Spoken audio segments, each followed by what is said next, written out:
ದಿನಾಂಕ 11/12/2025. ಪ್ರಾರ್ಥ ಮುರಳಿ ಪಾಪ್ ದಾದ ಮಧುಬನ. ಮಧುರ ಮಕ್ಕಳೇ, ಸಂಗಮ ಯುಗದಲ್ಲಿ ನೀವು ಬ್ರಾಹ್ಮಣ ಸಂಪ್ರದಾಯದವರಾಗಿದ್ದೀರಿ. ನೀವೀಗ ಮೃತ್ಯು ಲೋಕದ ಮನುಷ್ಯರಿಂದ ಅಮರ ಲೋಕದ ದೇವತೆಗಳಾಗಬೇಕಾಗಿದೆ.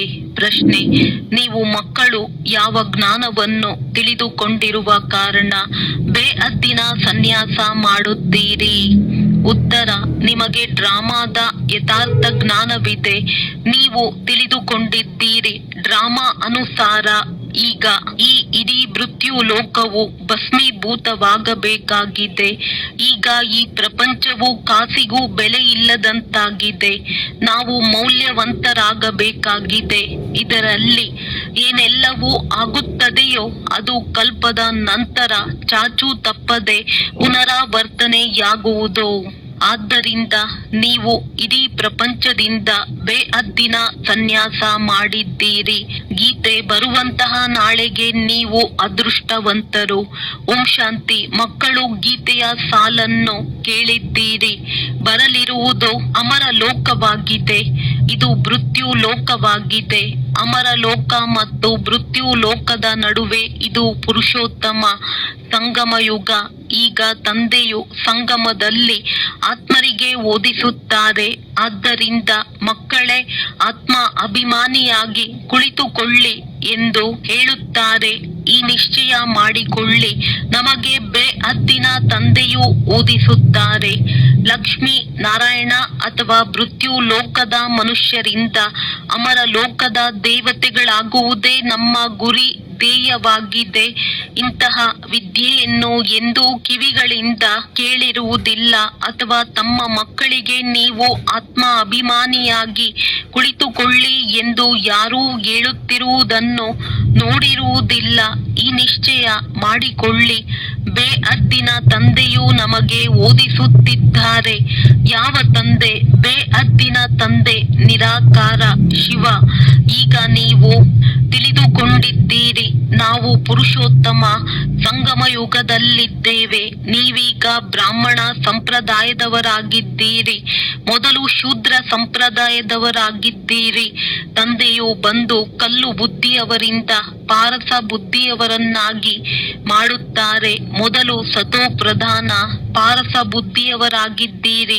ಈಗ ಮತ್ತೆ ಆಗುತ್ತೀರಿ. ನಾವು ಸತ್ಯಯುಗದ ಮಾಲೀಕರಾಗಿದ್ದೆವು ಎಂದು ಹೇಳಬಾರದು. ಸತ್ಯಯುಗದಲ್ಲಿ ವಿಶ್ವದ ಮಾಲೀಕರಾಗಿದ್ದೆವು. ಮತ್ತೆ 84 ಜನ್ಮಗಳನ್ನು ತೆಗೆದುಕೊಳ್ಳುತ್ತಾ ಏಣಿಯನ್ನು ಇಳಿಯುತ್ತಾ ತಮೋ ಪ್ರಧಾನರಿಂದ ಸತೋ ರಜೋ ತಮೋದಲ್ಲಿ ಬಂದಿದ್ದೀರಿ. ಮೊದಲು ಸತೋ ಪ್ರಧಾನರಾಗಿದ್ದಾಗ ಪಾರಸ ಬುದ್ಧಿಯವರಾಗಿದ್ದೀರಿ. ನಂತರ ಆತ್ಮದಲ್ಲಿ ತುಕ್ಕು ಬೀಳುತ್ತದೆ. ಮನುಷ್ಯರು ಇದನ್ನು ತಿಳಿದುಕೊಂಡಿಲ್ಲ. ತಂದೆಯು ತಿಳಿಸುತ್ತಾರೆ, ನೀವು ಸಹ ಏನನ್ನು ತಿಳಿದುಕೊಂಡಿರಲಿಲ್ಲ. ಅಂಧ ಶ್ರದ್ಧೆ ಇತ್ತು. ಅರಿಯದೆ ಯಾರದೇ ಪೂಜೆ ಮಾಡುವುದು ಅಥವಾ ನೆನಪು ಮಾಡುವುದಕ್ಕೆ ಅಂಧಶ್ರದ್ಧೆ ಎಂದು ಹೇಳಲಾಗುತ್ತದೆ. ಮತ್ತು ತಮ್ಮ ಶ್ರೇಷ್ಠ ಧರ್ಮ ಮತ್ತು ಶ್ರೇಷ್ಠ ಕರ್ಮವನ್ನೂ ಸಹ ಮರೆಯುವುದರಿಂದ ಅವರು ಧರ್ಮಭ್ರಷ್ಟರು, ಕರ್ಮಭ್ರಷ್ಟರಾಗಿ ಬಿಡುತ್ತಾರೆ. ಭಾರತವಾಸಿಗಳು ಈ ಸಮಯದಲ್ಲಿ ದೈವಿ ಧರ್ಮಕ್ಕಿಂತಲೂ ಭ್ರಷ್ಟರಾಗಿದ್ದಾರೆ. ತಂದೆಯು ತಿಳಿಸುತ್ತಾರೆ, ವಾಸ್ತವದಲ್ಲಿ ನೀವು ಪ್ರವೃತ್ತಿ ಮಾರ್ಗದವರಾಗಿದ್ದೀರಿ. ಅದೇ ದೇವತೆಗಳು ಯಾವಾಗ ಅಪವಿತ್ರರಾಗುವರೋ ಆಗ ದೇವಿ ದೇವತೆಗಳೆಂದು ಹೇಳಲು ಸಾಧ್ಯವಿಲ್ಲ. ಆದ್ದರಿಂದ ಹೆಸರನ್ನು ಬದಲಾಯಿಸಿ ಹಿಂದೂ ಎಂದು ಇಟ್ಟುಬಿಟ್ಟಿದ್ದಾರೆ. ಇದು ಸಹ ಡ್ರಾಮಾ ಪ್ಲಾನ್ ಅನುಸಾರ ಆಗುತ್ತದೆ. ಏ ಪತಿತ ಪಾವನ ಬನ್ನಿ ಎಂದು ಎಲ್ಲರೂ ಒಬ್ಬ ತಂದೆಯನ್ನೇ ಕರೆಯುತ್ತಾರೆ. ಅವರೊಬ್ಬರೇ ಪರಮಪಿತ ಪರಮಾತ್ಮನಾಗಿದ್ದಾರೆ. ಜನನ ಮರಣ ರಹಿತನಾಗಿದ್ದಾರೆ. ನಾಮರೂಪದಿಂದ ಭಿನ್ನವಾದ ಯಾವುದೇ ವಸ್ತುವೆಂದಲ್ಲ. ಆತ್ಮ ಹಾಗೂ ಪರಮಾತ್ಮನ ರೂಪವು ಬಹಳ ಸೂಕ್ಷ್ಮವಾಗಿದೆ. ಅದಕ್ಕೆ ನಕ್ಷತ್ರ ಅಥವಾ ಬಿಂದುವೆಂದು ಹೇಳುತ್ತಾರೆ. ಶಿವನ ಪೂಜೆಯನ್ನು ಮಾಡುತ್ತಾರೆ, ಶರೀರವಂತೂ ಇಲ್ಲ. ಈಗ ಆತ್ಮ ಬಿಂದುವಿನ ಪೂಜೆ ಮಾಡುವುದಕ್ಕೆ ಸಾಧ್ಯವಿಲ್ಲ. ಆದ್ದರಿಂದ ಪೂಜೆಗಾಗಿ ಅದನ್ನು ದೊಡ್ಡ ಗಾತ್ರದಲ್ಲಿ ಮಾಡುತ್ತಾರೆ. ನಾವು ಶಿವನ ಪೂಜೆ ಮಾಡುತ್ತೇವೆಂದು ಹೇಳುತ್ತಾರೆ, ಆದರೆ ಅವರ ರೂಪವೇನು ಎಂಬುದನ್ನು ತಿಳಿದುಕೊಂಡಿಲ್ಲ. ಇವೆಲ್ಲ ಮಾತುಗಳನ್ನು ತಂದೆಯು ಈ ಸಮಯದಲ್ಲಿಯೇ ಬಂದು ತಿಳಿಸುತ್ತಾರೆ. ತಂದೆಯು ಹೇಳುತ್ತಾರೆ, ನೀವು ತಮ್ಮ ಜನ್ಮಗಳನ್ನು ಅರಿತಿಲ್ಲ. 84 ಲಕ್ಷ ಯೋನಿಗಳೆಂದು ಸುಳ್ಳು ಹೇಳಿಬಿಟ್ಟಿದ್ದಾರೆ. ಈಗ ತಂದೆಯು ನೀವು ಮಕ್ಕಳಿಗೆ ಯಥಾರ್ಥವಾಗಿ ತಿಳಿಸಿಕೊಡುತ್ತಾರೆ. ನೀವೀಗ ಬ್ರಾಹ್ಮಣರಾಗಿದ್ದೀರಿ ಮತ್ತು ದೇವತೆಗಳಾಗಬೇಕಾಗಿದೆ. ಕಲಿಯುಗಿ ಮನುಷ್ಯರು ಶೂದ್ರರಾಗಿದ್ದಾರೆ. ನೀವು ಬ್ರಾಹ್ಮಣರ ಗುರಿ ಧ್ಯೇಯವು ಮನುಷ್ಯರಿಂದ ದೇವತೆಗಳಾಗುವುದಾಗಿದೆ. ಇದು ಮೃತ್ಯು ಲೋಕ, ಪತಿತ ಪ್ರಪಂಚವಾಗಿದೆ. ಹೊಸ ಪ್ರಪಂಚವಿತ್ತು, ಎಲ್ಲಿ ಈ ದೇವಿ ದೇವತೆಗಳು ರಾಜ್ಯಭಾರ ಮಾಡುತ್ತಿದ್ದರು. ಇವರು ಇಡೀ ವಿಶ್ವದ ಮಾಲೀಕರಾಗಿದ್ದರು. ಈಗಂತೂ ತಮೋ ಪ್ರಧಾನ ಪ್ರಪಂಚವಾಗಿದೆ. ಅನೇಕ ಧರ್ಮಗಳು ಇವೆ. ಈ ದೇವಿ ದೇವತಾ ಧರ್ಮವು ಪ್ರಾಯಲೋಪವಾಗಿ ಬಿಟ್ಟಿದೆ. ದೇವಿ ದೇವತೆಗಳ ರಾಜ್ಯವು ಯಾವಾಗ ಇತ್ತು, ಎಷ್ಟು ಸಮಯ ನಡೆಯಿತೆಂದು ಈ ವಿಶ್ವದ ಚರಿತ್ರೆ ಭೂಗೋಳವನ್ನು ಯಾರೂ ತಿಳಿದುಕೊಂಡಿಲ್ಲ. ತಂದೆಯೇ ಬಂದು ತಿಳಿಸಿಕೊಡುತ್ತಾರೆ. ಇದು ಈಶ್ವರೀಯ ವಿಶ್ವವಿದ್ಯಾಲಯವಾಗಿದೆ. ಇದರ ಗುರಿ ಧ್ಯೇಯವೇ ಅಮರ ಲೋಕದ ದೇವತೆಗಳನ್ನಾಗಿ ಮಾಡುವುದು. ಇದಕ್ಕೆ ಅಮರ ಕಥೆ ಎಂದು ಹೇಳಲಾಗುತ್ತದೆ. ನೀವು ಈ ಜ್ಞಾನದಿಂದ ದೇವತೆಗಳಾಗಿ ಕಾಲದ ಮೇಲೆ ಜಯ ಗಳಿಸುತ್ತೀರಿ. ಅಲ್ಲಿ ಕಾಲವೆಂದು ಕಬ್ಬಳಿಸುವುದಿಲ್ಲ, ಸಾಯುವ ಹೆಸರೇ ಇರುವುದಿಲ್ಲ. ನೀವೀಗ ಡ್ರಾಮಾ ಪ್ಲಾನ್ ಅನುಸಾರ ಕಾಲದ ಮೇಲೆ ಜಯ ಗಳಿಸುತ್ತೀರಿ. ಭಾರತವಾಸಿಗಳೇ 5 ವರ್ಷ ಅಥವಾ 10 ವರ್ಷದ ಯೋಜನೆ ಮಾಡುತ್ತಾರಲ್ಲವೇ. ನಾವು ರಾಮರಾಜ್ಯವನ್ನು ಸ್ಥಾಪನೆ ಮಾಡುತ್ತಿದ್ದೇವೆಂದು ತಿಳಿದುಕೊಳ್ಳುತ್ತಾರೆ. ಬೇಅದ್ದಿನ ತಂದೆಯದ್ದು ಸಹ ರಾಮರಾಜ್ಯವನ್ನು ಮಾಡುವ ಯೋಜನೆ ಇದೆ. ಅವರೆಲ್ಲರೂ ಮನುಷ್ಯರಾಗಿದ್ದಾರೆ. ಮನುಷ್ಯರಂತೂ ರಾಮರಾಜ್ಯವನ್ನು ಸ್ಥಾಪನೆ ಮಾಡಲು ಸಾಧ್ಯವಿಲ್ಲ. ಸತ್ಯಯುಗಕ್ಕೆ ರಾಮರಾಜ್ಯವೆಂದು ಹೇಳಲಾಗುತ್ತದೆ. ಮನುಷ್ಯರು ಎಷ್ಟೊಂದು ಭಕ್ತಿ ಮಾಡುತ್ತಾರೆ, ತೀರ್ಥಯಾತ್ರೆಗಳನ್ನು ಮಾಡುತ್ತಾರೆ. ದಿನ ಅರ್ಥಾತ್ ಸತ್ಯ ತ್ರೇತಾಯುಗದಲ್ಲಿ ಈ ದೇವತೆಗಳ ರಾಜ್ಯವಿತ್ತು. ಮತ್ತೆ ರಾತ್ರಿಯಲ್ಲಿ ಅಂದರೆ ದ್ವಾಪರ ಕಲಿಯುಗದಲ್ಲಿ ಭಕ್ತಿಯು ಪ್ರಾರಂಭವಾಗುತ್ತದೆ. ಸತ್ಯಯುಗದಲ್ಲಿ ಭಕ್ತಿ ಇರುವುದಿಲ್ಲ. ಜ್ಞಾನ, ಭಕ್ತಿ, ವೈರಾಗ್ಯ ಇದನ್ನು ತಂದೆಯೇ ತಿಳಿಸುತ್ತಾರೆ. ವೈರಾಗ್ಯವು 2 ಪ್ರಕಾರದ್ದಾಗಿದೆ. ಒಂದು ಹಠಯೋಗಿ ನಿವೃತ್ತಿ ಮಾರ್ಗದವರ ವೈರಾಗ್ಯವಾಗಿದೆ. ಅವರು ಮನೆ ಮಠವನ್ನು ಬಿಟ್ಟು ಕಾಡಿಗೆ ಹೋಗುತ್ತಾರೆ. ನೀವಂತೂ ಈಗ ಇಡೀ ಮೃತ್ಯು ಲೋಕದ ಬೇಅದ್ದಿನ ಸನ್ಯಾಸ ಮಾಡಬೇಕಾಗಿದೆ. ತಂದೆಯು ತಿಳಿಸುತ್ತಾರೆ, ಈ ಇಡೀ ಪ್ರಪಂಚವೇ ಭಸ್ಮೀಭೂತವಾಗುವುದಿದೆ. ನಾಟಕವನ್ನು ಬಹಳ ಚೆನ್ನಾಗಿ ತಿಳಿದುಕೊಳ್ಳಬೇಕಾಗಿದೆ. ಇದು ಏನಿನ ತರಹ ಟಿಕ್ ಟಿಕ್ ಎಂದು ನಡೆಯುತ್ತಿರುತ್ತದೆ. ಏನೆಲ್ಲವೂ ಆಗುತ್ತದೆಯೋ ಅದು ಮತ್ತೆ 5000 ವರ್ಷಗಳ ನಂತರ ಚಾಚೂ ತಪ್ಪದೆ ಪುನರಾವರ್ತನೆಯಾಗುವುದು. ಇದನ್ನು ಬಹಳ ಚೆನ್ನಾಗಿ ತಿಳಿದುಕೊಂಡು ಬೇಅದ್ದಿನ ಸನ್ಯಾಸ ಮಾಡಬೇಕಾಗಿದೆ. ಯಾರಾದರೂ ವಿದೇಶಕ್ಕೆ ಹೋಗುತ್ತಾರೆ, ಅಲ್ಲಿ ನಾವು ಈ ಜ್ಞಾನವನ್ನು ಓದಲು ಸಾಧ್ಯವೇ ಎಂದು ಕೇಳಿದಾಗ ತಂದೆಯು ಹೇಳುತ್ತಾರೆ, ಹೌದು, ನೀವು ಎಲ್ಲಿ ಬೇಕಾದರೂ ಕುಳಿತು ಓದಬಲ್ಲಿರಿ. ಇಲ್ಲಿ ಮೊದಲು 7 ದಿನಗಳ ಕೋರ್ಸ್ ಅನ್ನು ತೆಗೆದುಕೊಳ್ಳಬೇಕಾಗುತ್ತದೆ. ಬಹಳ ಸಹಜವೂ ಆಗಿದೆ. ಆತ್ಮವು ಕೇವಲ ಇದನ್ನು ತಿಳಿದುಕೊಳ್ಳಬೇಕಾಗಿದೆ. ನಾವು ಸತೋ ಪ್ರಧಾನ ವಿಶ್ವದ ಮಾಲೀಕರಾಗಿದ್ದೆವೋ ಆಗ ಸತೋ ಪ್ರಧಾನರಾಗಿದ್ದೆವೋ ಈಗ ತಮೋ ಪ್ರಧಾನರಾಗಿ ಬಿಟ್ಟಿದ್ದೇವೆ. 84 ಜನ್ಮಗಳಲ್ಲಿ ಇನ್ನು ಕನಿಷ್ಠರಾಗಿ ಬಿಟ್ಟಿದ್ದೇವೆ. ಈಗ ನಾವು ಶ್ರೇಷ್ಠರಾಗುವುದು ಹೇಗೆ? ಈಗ ಕಲಿಯುಗವಾಗಿದೆ, ಮತ್ತೆ ಅವಶ್ಯವಾಗಿ ಸತ್ಯಯುಗ ಬರುವುದು. ತಂದೆಯು ಎಷ್ಟು ಸಹಜವಾಗಿ ತಿಳಿಸಿಕೊಡುತ್ತಾರೆ. 7 ದಿನಗಳ ಕೋರ್ಸ್ ಅನ್ನು ತಿಳಿದುಕೊಳ್ಳಬೇಕಾಗಿದೆ. ಹೇಗೆ ನಾವು ಸತೋ ಪ್ರಧಾನರಿಂದ ತಮೋ ಪ್ರಧಾನರಾಗಿದ್ದೇವೆ, ಕಾಮಚಿತೆಯನ್ನೇರಿ ತಮೋ ಪ್ರಧಾನರಾಗಿದ್ದೇವೆ. ಈಗ ಜ್ಞಾನಚಿತೆಯ ಮೇಲೆ ಕುಳಿತು ಸತೋ ಪ್ರಧಾನರಾಗಬೇಕಾಗಿದೆ. ವಿಶ್ವದ ಚರಿತ್ರೆ ಭೂಗೋಳವು ಪುನರಾವರ್ತನೆಯಾಗುತ್ತದೆ, ಚಕ್ರವು ಸುತ್ತುತ್ತದೆ ಎಲ್ಲವೇ. ಈಗ ಸಂಗಮ ಯುಗವಾಗಿದೆ, ಇದರ ನಂತರ ಸತ್ಯಯುಗವಾಗುವುದು. ನಾವೀಗ ಕಲಿಯುಗಿ ವಿಕಾರಿಗಳಾಗಿದ್ದೇವೆ ಅಂದ ಮೇಲೆ ನಾವೇ ಮತ್ತೆ ಸತ್ಯಯುಗಿ ನಿರ್ವಿಕಾರಿಗಳು ಹೇಗಾಗುವುದು? ಅದಕ್ಕಾಗಿ ತಂದೆಯು ಮಾರ್ಗವನ್ನು ತಿಳಿಸುತ್ತಾರೆ.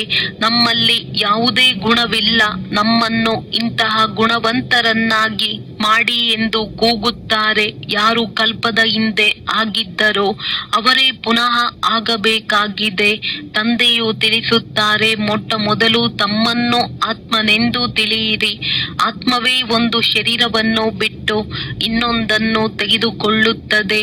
ನೀವೀಗ ಆತ್ಮ ಅಭಿಮಾನಿಯಾಗಬೇಕಾಗಿದೆ. ಈಗಲೇ ನಿಮಗೆ ಆತ್ಮ ಅಭಿಮಾನಿಗಳಾಗುವ ಶಿಕ್ಷಣ ಸಿಗುತ್ತದೆ.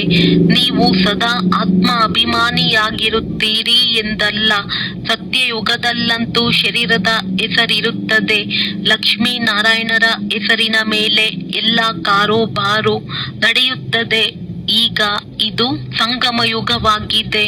ಈಗಲೇ ತಂದೆಯು ತಿಳಿಸುತ್ತಾರೆ, ನೀವು ಅಶರೀರಿಯಾಗಿ ಬಂದಿದ್ದೀರಿ, ಮತ್ತೆ ಅಶರೀರಿಯಾಗಿ ಹೋಗಬೇಕಾಗಿದೆ. ತಮ್ಮನ್ನು ಆತ್ಮನೆಂದು ತಿಳಿದು ತಂದೆಯನ್ನು ನೆನಪು ಮಾಡಿ. ಇದು ಆತ್ಮಿಕ ಯಾತ್ರೆಯಾಗಿದೆ. ಆತ್ಮವು ತನ್ನ ಆತ್ಮಿಕ ತಂದೆಯನ್ನು ನೆನಪು ಮಾಡುತ್ತದೆ. ತಂದೆಯನ್ನು ನೆನಪು ಮಾಡುವುದರಿಂದಲೇ ಪಾಪಗಳು ಭಸ್ಮವಾಗುತ್ತವೆ. ಇದಕ್ಕೆ ಯೋಗಾಗ್ನಿ ಎಂದು ಹೇಳಲಾಗುತ್ತದೆ. ನೆನಪಂತೂ ನೀವು ಎಲ್ಲಿ ಬೇಕಾದರೂ ಇದ್ದು ಮಾಡಬಲ್ಲಿರಿ. ಆದರೆ ಮೊದಲು 7 ದಿನಗಳಲ್ಲಿ ಈ ಸೃಷ್ಟಿ ಚಕ್ರವು ಹೇಗೆ ಸುತ್ತುತ್ತದೆ, ನಾವು ಹೇಗೆ ಏಣಿಯನ್ನು ಇಳಿಯುತ್ತೇವೆ ಎಂಬುದನ್ನು ತಿಳಿಸಿಕೊಡಲಾಗುತ್ತದೆ. ನಾವೀಗ ಇದೊಂದೇ ಜನ್ಮದಲ್ಲಿ ಮೇಲೇರುತ್ತೇವೆ. ಮಕ್ಕಳು ವಿದೇಶದಲ್ಲಿದ್ದರೆ ಅಲ್ಲಿಗೂ ಮುರುಳಿ ತಲುಪುತ್ತದೆ. ಇದು ಶಾಲೆಯಲ್ಲವೇ? ವಾಸ್ತವದಲ್ಲಿ ಇದು ಈಶ್ವರೀಯ ವಿಶ್ವವಿದ್ಯಾಲಯವಾಗಿದೆ. ಗೀತೆಯದ್ದೇ ರಾಜಯೋಗವಾಗಿದೆ.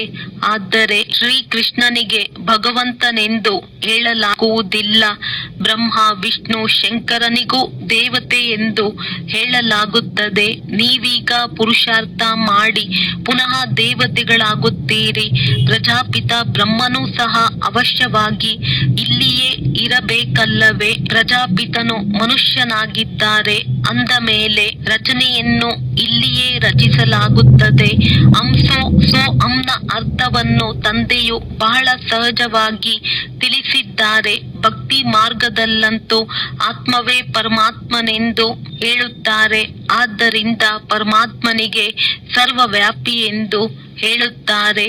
ತಂದೆಯು ತಿಳಿಸುತ್ತಾರೆ, ಎಲ್ಲರಲ್ಲಿ ಆತ್ಮವು ವ್ಯಾಪಕವಾಗಿದೆ. ನಾನು ಹೇಗೆ ವ್ಯಾಪಕನಾಗಿರಲಿ? ನೀವು ನನ್ನನ್ನು ಏ ಪತಿತ ಪಾವನ, ಬನ್ನಿ ನಮ್ಮನ್ನು ಪಾವನ ಮಾಡಿ ಎಂದು ಕರೆಯುತ್ತೀರಿ. ನಿರಾಕಾರ ಆತ್ಮರೆಲ್ಲರೂ ಬಂದು ತಮ್ಮ ತಮ್ಮ ರಥವನ್ನು ತೆಗೆದುಕೊಳ್ಳುತ್ತೀರಿ. ಪ್ರತಿಯೊಬ್ಬ ಅಕಾಲ ಮೂರ್ತಿ ಆತ್ಮನ ಸಿಂಹಾಸನವು ಇದಾಗಿದೆ. ಇದಕ್ಕೆ ಸಿಂಹಾಸನವೆಂದಾದರೂ ಹೇಳಿ ಅಥವಾ ರಥವೆಂದಾದರೂ ಹೇಳಿ. ತಂದೆಗಂತೂ ತನ್ನದೇ ಆದ ರಥವಿಲ್ಲ. ಅವರು ನಿರಾಕಾರನೆಂದೇ ಗಾಯನವಿದೆ. ಸೂಕ್ಷ್ಮ ಶರೀರವಾಗಲಿ ಸ್ಥೂಲ ಶರೀರವಾಗಲಿ ಇಲ್ಲ. ನಿರಾಕಾರನು ಸ್ವಯಂ ರಥದಲ್ಲಿ ಯಾವಾಗ ಕುಳಿತುಕೊಳ್ಳುವರೋ ಆಗ ಮಾತನಾಡುವರು. ರಥವಿಲ್ಲದೆ ಪತಿತರನ್ನು ಪಾವನ ಮಾಡುವುದು ಹೇಗೆ? ನಾನು ನಿರಾಕಾರನು ಬಂದು ಇವರ ಶರೀರವನ್ನು ಲೋನಾಗಿ ಪಡೆಯುತ್ತೇನೆ. ಸ್ವಲ್ಪ ಸಮಯಕ್ಕಾಗಿ ತೆಗೆದುಕೊಂಡಿದ್ದೇನೆ. ಇವರಿಗೆ ಭಾಗ್ಯಶಾಲಿ ರಥವೆಂದು ಹೇಳಲಾಗುತ್ತದೆ. ತಂದೆಯೇ ಸೃಷ್ಟಿಯ ಆದಿ ಮಧ್ಯ ಅಂತ್ಯದ ರಹಸ್ಯವನ್ನು ತಿಳಿಸಿ ನೀವು ಮಕ್ಕಳನ್ನು ತ್ರಿಕಾಲದರ್ಶಿಗಳನ್ನಾಗಿ ಮಾಡುತ್ತಾರೆ. ಮತ್ಯಾವ ಮನುಷ್ಯರು ಈ ಜ್ಞಾನವನ್ನು ಅರಿತುಕೊಳ್ಳಲು ಸಾಧ್ಯವಿಲ್ಲ. ಈ ಸಮಯದಲ್ಲಿ ಎಲ್ಲರೂ ನಾಸ್ತಿಕರಾಗಿದ್ದಾರೆ. ತಂದೆಯು ಬಂದು ಆಸ್ತಿಕರನ್ನಾಗಿ ಮಾಡುತ್ತಾರೆ. ರಚಯಿತ ರಚನೆಯ ರಹಸ್ಯವನ್ನು ತಂದೆಯು ನಿಮಗೆ ತಿಳಿಸುತ್ತಾರೆ. ಈಗ ನಿಮ್ಮ ವಿನಃ ಮತ್ಯಾರೂ ತಿಳಿಸಲು ಸಾಧ್ಯವಿಲ್ಲ. ನೀವೇ ಈ ಜ್ಞಾನದಿಂದ ಇಷ್ಟು ಶ್ರೇಷ್ಠ ಪದವಿಯನ್ನು ಪಡೆಯುತ್ತೀರಿ. ಈ ಜ್ಞಾನವು ಕೇವಲ ಈಗಷ್ಟೇ ನೀವು ಬ್ರಾಹ್ಮಣರಿಗೆ ಸಿಗುತ್ತದೆ. ತಂದೆಯು ಸಂಗಮದಲ್ಲಿಯೇ ಬಂದು ಈ ಜ್ಞಾನವನ್ನು ಕೊಡುತ್ತಾರೆ. ಸದ್ಗತಿ ನೀಡುವವರು ಒಬ್ಬ ತಂದೆಯೇ ಆಗಿದ್ದಾರೆ. ಮನುಷ್ಯರು ಮನುಷ್ಯನಿಗೆ ಸದ್ಗತಿ ನೀಡಲು ಸಾಧ್ಯವಿಲ್ಲ. ಅವರೆಲ್ಲರೂ ಭಕ್ತಿ ಮಾರ್ಗದ ಗುರುಗಳಾಗಿದ್ದಾರೆ. ಸದ್ಗುರು ಒಬ್ಬರೇ ಆಗಿದ್ದಾರೆ. ಅವರಿಗೆ ವಾವ್ ಸದ್ಗುರು ವಾವ್ ಎಂದು ಹೇಳಲಾಗುತ್ತದೆ. ಇದಕ್ಕೆ ಪಾಠಶಾಲೆ ಎಂದು ಹೇಳಲಾಗುವುದು. ನರನಿಂದ ನಾರಾಯಣನಾಗುವುದು ಇಲ್ಲಿನ ಗುರಿ ಧ್ಯೇಯವಾಗಿದೆ.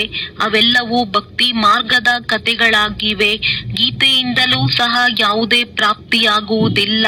ತಂದೆಯು ತಿಳಿಸುತ್ತಾರೆ, ನಾನು ನೀವು ಮಕ್ಕಳಿಗೆ ಸನ್ಮುಖದಲ್ಲಿ ಬಂದು ಓದಿಸುತ್ತೇನೆ. ಇದರಿಂದ ನೀವು ಈ ಪದವಿಯನ್ನು ಪಡೆಯುತ್ತೀರಿ.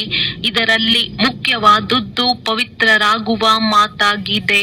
ತಂದೆಯ ನೆನಪಿನಲ್ಲಿರಬೇಕಾಗಿದೆ. ಇದರಲ್ಲಿಯೇ ಮಾಯೆಯು ವಿಘ್ನಗಳನ್ನು ಹಾಕುತ್ತದೆ.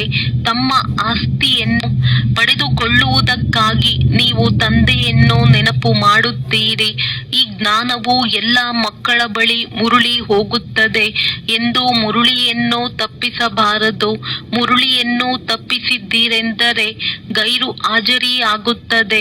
ಮುರುಳಿಯಿಂದ ನೀವು ಎಲ್ಲಿಯೇ ಇದ್ದರೂ ಸಹ ರಿಫ್ರೆಶ್ ಆಗುತ್ತಿರುತ್ತೀರಿ. ಶ್ರೀಮತದಂತೆ ನಡೆಯಬೇಕಾಗುತ್ತದೆ. ಹೊರಗಡೆ ಹೋಗುತ್ತೀರೆಂದರೆ ಖಂಡಿತ ಅವಶ್ಯವಾಗಿ ಪವಿತ್ರರಾಗಬೇಕಾಗಿದೆ. ವೈಷ್ಣವರಾಗಿರಬೇಕಾಗಿದೆ. ವೈಷ್ಣವರು 2 ಪ್ರಕಾರದವರಿರುತ್ತಾರೆ. ವೈಷ್ಣವ ವಲ್ಲಭಾಚಾರಿಗಳು ಇರುತ್ತಾರೆ. ಆದರೆ ವಿಕಾರದಲ್ಲಿ ಹೋಗುತ್ತಾರೆ. ಪವಿತ್ರರಾಗಿರುವುದಿಲ್ಲ.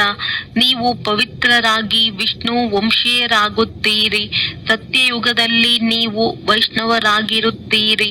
ವಿಕಾರದಲ್ಲಿ ಹೋಗುವುದಿಲ್ಲ. ಅದು ಅಮರ ಲೋಕ. ಇದು ಮೃತ್ಯು ಲೋಕವಾಗಿದೆ. ಇಲ್ಲಿ ವಿಕಾರದಲ್ಲಿ ಹೋಗುತ್ತಾರೆ. ನೀವೀಗ ವಿಷ್ಣು ಪುರಿಯಲ್ಲಿ ಹೋಗುತ್ತೀರಿ. ಅಲ್ಲಿ ವಿಕಾರವಿರುವುದಿಲ್ಲ. ಅದು ನಿರ್ವಿಕಾರಿ ಪ್ರಪಂಚವಾಗಿದೆ. ಯೋಗ ಬಲದಿಂದ ನೀವು ವಿಶ್ವದ ರಾಜ್ಯ ಭಾಗ್ಯವನ್ನು ಪಡೆಯುತ್ತೀರಿ. ಹೇಗೆ ಅವರಿಬ್ಬರು ಇರಾಕ್ ಇರಾನ್ ಪರಸ್ಪರ ಹೊಡೆದಾಡುತ್ತಾರೆ. ಮಧ್ಯದಲ್ಲಿ ಬೆಣ್ಣೆಯು ನಿಮಗೆ ಸಿಗುತ್ತದೆ. ನೀವು ತಮ್ಮ ರಾಜಧಾನಿಯನ್ನು ಸ್ಥಾಪನೆ ಮಾಡುತ್ತಿದ್ದೀರಿ. ಎಲ್ಲರಿಗೆ ಇದೇ ಸಂದೇಶವನ್ನು ಕೊಡಬೇಕಾಗಿದೆ. ಚಿಕ್ಕ ಮಕ್ಕಳಿಗೂ ಹಕ್ಕಿದೆ. ಶಿವ ತಂದೆಯ ಮಕ್ಕಳಲ್ಲವೇ? ಆದ್ದರಿಂದ ಎಲ್ಲರಿಗೆ ಹಕ್ಕಿದೆ. ಎಲ್ಲರಿಗೆ ಇದನ್ನು ತಿಳಿಸಿ ತಮ್ಮನ್ನು ಆತ್ಮನೆಂದು ತಿಳಿಯಿರಿ. ಮಾತಾಪಿತರಲ್ಲಿ ಜ್ಞಾನವಿದ್ದರೆ ಮಕ್ಕಳಿಗೂ ಸಹ ಶಿವ ತಂದೆಯನ್ನು ನೆನಪು ಮಾಡಿ ಎಂದು ಕಲಿಸುತ್ತಾರೆ. ಶಿವ ತಂದೆಯ ವಿನಃ ಬೇರೆ ಯಾರೂ ಇಲ್ಲ. ಒಬ್ಬರ ನೆನಪಿನಿಂದಲೇ ತಮೋ ಪ್ರಧಾನರಿಂದ ಸತೋ ಪ್ರಧಾನರಾಗಿ ಬಿಡುತ್ತೀರಿ. ಇದರಲ್ಲಿ ವಿದ್ಯಾಭ್ಯಾಸವು ಬಹಳ ಚೆನ್ನಾಗಿರಬೇಕು. ವಿದೇಶದಲ್ಲಿದ್ದರೂ ಸಹ ನೀವು ಓದಬಲ್ಲಿರಿ. ಇದರಲ್ಲಿ ಪುಸ್ತಕ ಇತ್ಯಾದಿಗಳೇನು ಬೇಕಾಗಿಲ್ಲ. ಎಲ್ಲಿಯಾದರೂ ನೀವು ಕುಳಿತು ಓದಬಲ್ಲಿರಿ. ಬುದ್ಧಿಯಿಂದ ನೆನಪು ಮಾಡಬಲ್ಲಿರಿ. ಈ ವಿದ್ಯೆಯು ಇಷ್ಟು ಸಹಜವಾಗಿದೆ. ಯೋಗ ಅಥವಾ ನೆನಪಿನಿಂದ ಬಲ ಸಿಗುತ್ತದೆ. ನೀವೀಗ ವಿಶ್ವದ ಮಾಲೀಕರಾಗುತ್ತಿದ್ದೀರಿ. ತಂದೆಯು ರಾಜಯೋಗವನ್ನು ಕಲಿಸಿ ಪಾವನರನ್ನಾಗಿ ಮಾಡುತ್ತಾರೆ. ಅದು ಹಠಯೋಗ, ಇದು ರಾಜಯೋಗವಾಗಿದೆ. ಇದರಲ್ಲಿ ಪಥ್ಯವು ಬಹಳ ಚೆನ್ನಾಗಿ ಇರಬೇಕು. ಈ ಲಕ್ಷ್ಮೀನಾರಾಯಣರಂತೂ ಸರ್ವಗುಣ ಸಂಪನ್ನರಾಗಬೇಕಲ್ಲವೇ? ಆಹಾರ ಪಾನೀಯಗಳು, ಪಥ್ಯವೂ ಬೇಕು. ಎರಡನೆಯದಾಗಿ ತಂದೆಯನ್ನು ನೆನಪು ಮಾಡಬೇಕು. ಆಗ ಜನ್ಮ ಜನ್ಮಾಂತರದ ಪಾಪಗಳು ಕಳೆಯುತ್ತವೆ. ಇದಕ್ಕೆ ರಾಜ್ಯ ಪ್ರಾಪ್ತಿಗಾಗಿ ಸಹಜ ರಾಜಯೋಗವೆಂದೇ ಹೇಳಲಾಗುತ್ತದೆ. ಒಂದು ವೇಳೆ ರಾಜ್ಯ ಭಾಗ್ಯವನ್ನು ಪಡೆಯಲಿಲ್ಲವೆಂದರೆ ಬಡವರಾಗಿ ಬಿಡುತ್ತೀರಿ. ಶ್ರೀಮತದಂತೆ ಪೂರ್ಣ ರೀತಿಯಲ್ಲಿ ನಡೆಯುವುದರಿಂದಲೇ ಶ್ರೇಷ್ಠರಾಗುತ್ತೀರಿ. ಈಗ ಭ್ರಷ್ಟರಿಂದ ಶ್ರೇಷ್ಠರಾಗಬೇಕಾಗಿದೆ. ಅದಕ್ಕಾಗಿ ತಂದೆಯನ್ನು ನೆನಪು ಮಾಡಿ. ಕಲ್ಪದ ಮೊದಲು ಸಹ ನೀವೇ ಈ ಜ್ಞಾನವನ್ನು ಪಡೆದುಕೊಂಡಿದ್ದೀರಿ. ಅದನ್ನು ಪುನಃ ನೀವು ಈಗ ಪಡೆಯುತ್ತೀರಿ. ಸತ್ಯಯುಗದಲ್ಲಿ ಮತ್ಯಾವುದೇ ರಾಜ್ಯವಿರಲಿಲ್ಲ. ಅದಕ್ಕೆ ಸುಖಧಾಮವೆಂದು ಹೇಳಲಾಗುತ್ತದೆ. ಈಗ ಇದು ದುಃಖಧಾಮವಾಗಿದೆ. ಮತ್ತು ಎಲ್ಲಿಂದ ನಾವಾತ್ಮರು ಬಂದಿದ್ದೇವೆಯೋ ಅದು ಶಾಂತಿಧಾಮವಾಗಿದೆ. ಪ್ರಪಂಚದಲ್ಲಿ ಮನುಷ್ಯರು ಏನೇನು ಮಾಡುತ್ತಾರೆಂದು ಶಿವತಂದೆಗೆ ಆಶ್ಚರ್ಯವೆನಿಸುತ್ತದೆ. ಮಕ್ಕಳು ಕಡಿಮೆಯಾಗಲೆಂದು ಅದಕ್ಕಾಗಿಯೂ ಎಷ್ಟೊಂದು ತಲೆಕೆಡಿಸಿಕೊಳ್ಳುತ್ತಿರುತ್ತಾರೆ. ಆದರೆ ಇದಂತೂ ತಂದೆಯ ಕೆಲಸವಾಗಿದೆ ಎಂಬುದನ್ನು ತಿಳಿದುಕೊಳ್ಳುವುದೇ ಇಲ್ಲ. ತಂದೆಯು ಬಹುಬೇಗನೆ ಒಂದು ಧರ್ಮದ ಸ್ಥಾಪನೆ ಮಾಡಿ ಉಳಿದೆಲ್ಲ ಅನೇಕ ಧರ್ಮಗಳ ವಿನಾಶ ಮಾಡಿಸುತ್ತಾರೆ. ಒಂದೇ ಏಟಿಗೆ ಅವರಂತೂ ಜನಸಂಖ್ಯೆಯನ್ನು ಕಡಿಮೆ ಮಾಡಲು ಎಷ್ಟೊಂದು ಔಷಧಿಗಳನ್ನು ಕಂಡು ಹಿಡಿಯುತ್ತಾರೆ. ಆದರೆ ತಂದೆಯ ಬಳಿಯಂತೂ ಒಂದೇ ಔಷಧಿ ಇದೆ. ಒಂದು ಧರ್ಮದ ಸ್ಥಾಪನೆಯಾಗಬೇಕಾಗಿದೆ. ಆ ಸಮಯವು ಬರುವುದು ಯಾವಾಗ ಎಲ್ಲರೂ ಸಹ ಇವರಂತೂ ಪವಿತ್ರರಾಗುತ್ತಿದ್ದಾರೆ ಎಂದು ಹೇಳುತ್ತಾರೆ. ಮತ್ತೆ ಔಷಧಿ ಮೊದಲಾದವುಗಳ ಅವಶ್ಯಕತೆಯಾದರೂ ಏನಿದೆ? ತಂದೆಯು ನಿಮಗೆ ಮನ್ಮನಾಭವದ ಇಂತಹ ಔಷಧಿಯನ್ನು ಕೊಟ್ಟಿದ್ದಾರೆ. ಅದರಿಂದ ನೀವು 21 ಜನ್ಮಗಳಿಗಾಗಿ ಪವಿತ್ರರಾಗಿ ಬಿಡುತ್ತೀರಿ. ಒಳ್ಳೆಯದು. ಧಾರಣೆಗಾಗಿ ಮುಖ್ಯ ಸಾರ ಪವಿತ್ರರಾಗಿ ಪಕ್ಕ ವೈಷ್ಣವರಾಗಬೇಕಾಗಿದೆ. ಆಹಾರ ಪಾನೀಯಗಳ ಪೂರ್ಣ ಪಥ್ಯವನ್ನಿಟ್ಟುಕೊಳ್ಳಬೇಕಾಗಿದೆ. ಶ್ರೇಷ್ಠರಾಗಲು ಶ್ರೀಮತದಂತೆ ಅವಶ್ಯವಾಗಿ ನಡೆಯಬೇಕಾಗಿದೆ. ಮುರುಳಿಯಿಂದ ಸ್ವಯಂ ಅನ್ನು ರಿಫ್ರೆಶ್ ಮಾಡಿಕೊಳ್ಳಬೇಕು. ಎಲ್ಲಿಯೇ ಇದ್ದರೂ ಸತೋ ಪ್ರಧಾನರಾಗುವ ಪುರುಷಾರ್ಥ ಮಾಡಬೇಕಾಗಿದೆ. ಮುರುಳಿಯನ್ನು ಒಂದು ದಿನವೂ ತಪ್ಪಿಸಬಾರದು. ವರದಾನ: ಸ್ವಕಲ್ಯಾಣದ ಪ್ರತ್ಯಕ್ಷ ಪ್ರಮಾಣದ ಮುಖಾಂತರ ವಿಶ್ವ ಕಲ್ಯಾಣದ ಸೇವೆಯಲ್ಲಿ ಸದಾ ಸಫಲತಾ ಮೂರ್ತಿ ಭವ. ಹೇಗೆ ಇತ್ತೀಚಿನ ದಿನಗಳಲ್ಲಿ ಶಾರೀರಿಕ ರೋಗ, ಹೃದಯಾಘಾತ ಹೆಚ್ಚಾಗಿ ಆಗುತ್ತಿದೆ, ಹಾಗೆಯೇ ಆಧ್ಯಾತ್ಮಿಕ ಉನ್ನತಿಯಲ್ಲಿ ಮಾನಸಿಕ ಭಿನ್ನತೆಯ ರೋಗ ಹೆಚ್ಚಾಗಿದೆ. ಈ ರೀತಿ ಮಾನಸಿಕ ಖಿನ್ನತೆಗೊಳಗಾದ ಆತ್ಮಗಳಲ್ಲಿ ಪ್ರಾಕ್ಟಿಕಲ್ ಪರಿವರ್ತನೆಯನ್ನು ನೋಡಿದಾಗ ಮಾತ್ರ ಸಾಹಸ ಅಥವಾ ಶಕ್ತಿ ಬರಲು ಸಾಧ್ಯ. ಬಹಳಷ್ಟು ಕೇಳಿದ್ದಾರೆ, ಆದರೆ ಈಗ ನೋಡಲು ಇಚ್ಛೆ ಪಡುತ್ತಾರೆ. ಪ್ರಮಾಣದ ಮುಖಾಂತರ ಪರಿವರ್ತನೆ ಇಷ್ಟಪಡುತ್ತಾರೆ. ಆದ್ದರಿಂದ ವಿಶ್ವ ಕಲ್ಯಾಣಕ್ಕಾಗಿ ಸ್ವ ಕಲ್ಯಾಣವನ್ನು ಮೊದಲು ಸ್ಯಾಂಪಲ್ ರೂಪದಲ್ಲಿ ತೋರಿಸಿ ವಿಶ್ವ ಕಲ್ಯಾಣದ ಸೇವೆಯಲ್ಲಿ ಸಫಲತಾ ಮೂರ್ತಿಗಳಾಗಲು ಪ್ರತ್ಯಕ್ಷ ಪ್ರಮಾಣವೇ ಸಾಧನವಾಗಿದೆ. ಇದರಿಂದಲೇ ತಂದೆಯ ಪ್ರತ್ಯಕ್ಷತೆಯಾಗುವುದು. ಏನು ಹೇಳುವಿರಿ? ಅದನ್ನು ನಿಮ್ಮ ಸ್ವರೂಪದಿಂದ ಕಾರ್ಯರೂಪದಲ್ಲಿ ಕಂಡು ಬಂದಾಗ ಒಪ್ಪುತ್ತಾರೆ. ಸ್ಲೋಗನ್: ಬೇರೆಯವರ ವಿಚಾರವನ್ನು ತಮ್ಮ ವಿಚಾರದೊಂದಿಗೆ ಸೇರಿಸುವುದು ಇದೇ ಅವರಿಗೆ ಗೌರವ ಕೊಡುವುದಾಗಿದೆ. ಅವ್ಯಕ್ತ ಸೂಚನೆ: ಈಗ ಸಂಪನ್ನ ಅಥವಾ ಕರ್ಮಾತೀತರಾಗುವುದರಲ್ಲಿ ತತ್ಪರರಾಗಿರಿ. ಕರ್ಮಾತೀತರಾಗಲು ಚೆಕ್ ಮಾಡಿ ಎಲ್ಲಿಯವರೆಗೆ ಕರ್ಮ ಬಂಧನದಿಂದ ಭಿನ್ನರಾಗಿದ್ದೇವೆ. ಲೌಕಿಕ ಮತ್ತು ಪಾರಲೌಕಿಕ ಕರ್ಮ ಮತ್ತು ಸಂಬಂಧ ಎರಡರಲ್ಲಿ ಸ್ವಾರ್ಥ ಭಾವದಿಂದ ಮುಕ್ತ ಎಲ್ಲಿಯವರೆಗೂ ಆಗಿದ್ದೇನೆ. ಯಾವಾಗ ಕರ್ಮಗಳ ಲೆಕ್ಕಾಚಾರ ಅಥವಾ ಯಾವುದೇ ವ್ಯರ್ಥ ಸ್ವಭಾವ ಸಂಸ್ಕಾರಕ್ಕೆ ವಶರಾಗುವುದರಿಂದ ಮುಕ್ತರಾಗುತ್ತೀರಿ, ಆಗ ಕರ್ಮಾತೀತ ಸ್ಥಿತಿಯನ್ನು ಪ್ರಾಪ್ತಿ ಮಾಡಿಕೊಳ್ಳಬಹುದು. ಯಾವುದೇ ಸೇವೆ, ಸಂಘಟನೆ, ಪ್ರಕೃತಿಯ ಪರಿಸ್ಥಿತಿ, ಸ್ವಸ್ಥಿತಿ ಅಥವಾ ಶ್ರೇಷ್ಠ ಸ್ಥಿತಿಯನ್ನು ಅಲುಗಾಡಿಸಬಾರದು. ಈ